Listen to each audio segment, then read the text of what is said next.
let's jump right in. It says, Dear Miss Sawari, I am a jailhouse lawyer here in the Bill Clemens Unit and have come to you with the need of your work and help. He's putting me on the job, y'all. This letter is coming from a jailhouse lawyer. If you don't know what a jailhouse lawyer is, it is a person who is a paralegal within the facility. They are trained, they have legal expertise.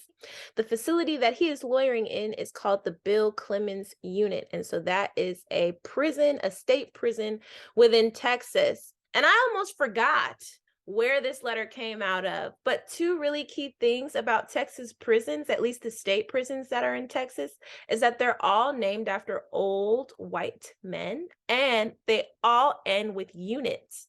And so Bill Clemens Unit or Alfred Hudges Unit is another example. They're all like that. And so if you are curious and you're not sure, but it starts with an old white name and ends with unit, then you're probably in Texas. And if you're still unsure, Texas is so possessive that at the bottom of the page of the mail is the state. And so if you're unsure, just look at the paper because Texas prisons distribute all of their mail with their own stamp on it. So let's go on.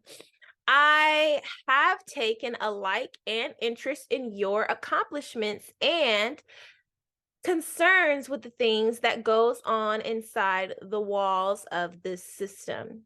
The Halt Solitary Confinement Act has not and is not being used or applied, and the inmates here are victims to all negligent and reckless treatments. So let's take some time to look into the Halt Solitary Confinement Act. Solitary confinement is the practice of keeping an individual person within a surveilled, highly monitored cell for 23 hours a day with 1 hour of recreation and shower time.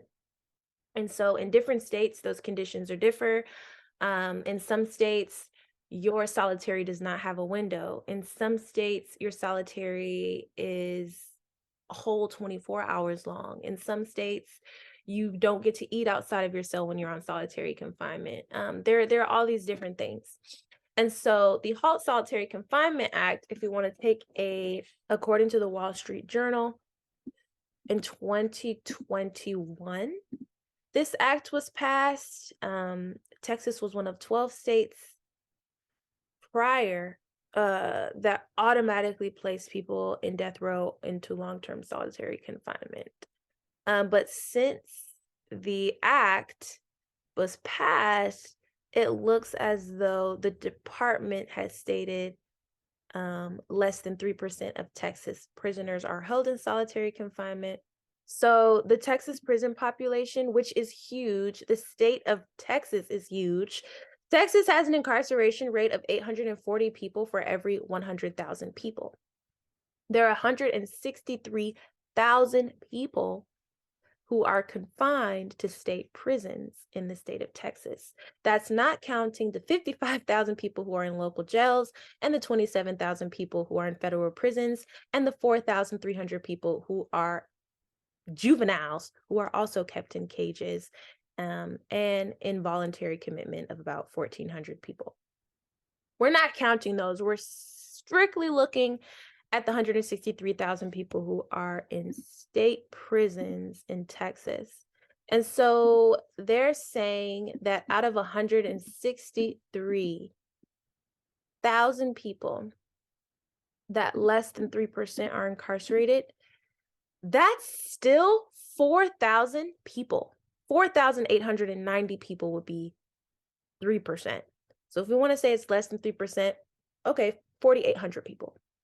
That's still a lot of people in solitary confinement. That's more people in solitary confinement than the number of youth that are held in juvenile detention centers. So I wanted to make sure to clarify that.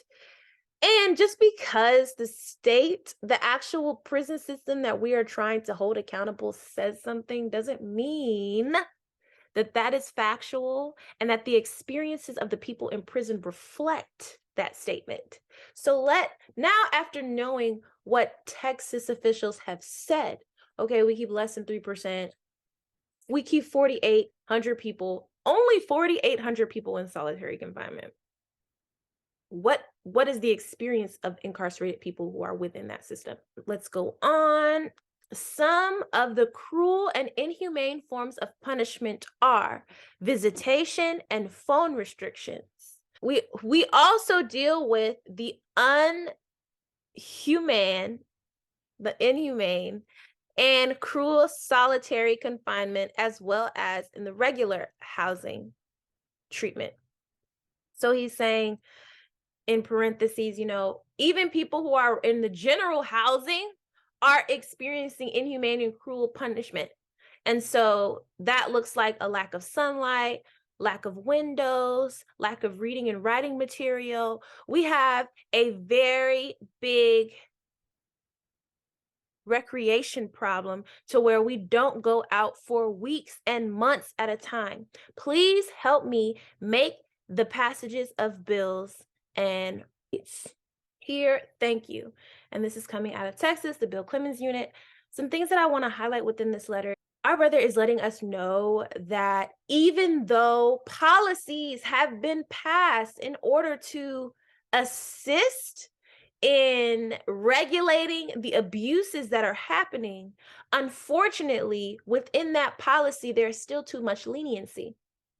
And as a result of the gaps in the policy that don't fully protect people in prison by giving too much authority to staff to monitor themselves, because that's what happens with these policies. We come up with these great ideas. We say, oh yeah, we want to make sure that solitary confinement isn't overused. But then there's always this blanket statement of, within the discretion of the staff, within the discretion of the department. And it's just like, then why pass the bill? Because it's the discretion of the department itself. That's the reason why we have these conditions. We're already operating under department discretion, and now we're using them as a benchmark as to how we should regulate inhumane treatment when this entire system is built upon inhumane treatment. It just doesn't make any sense.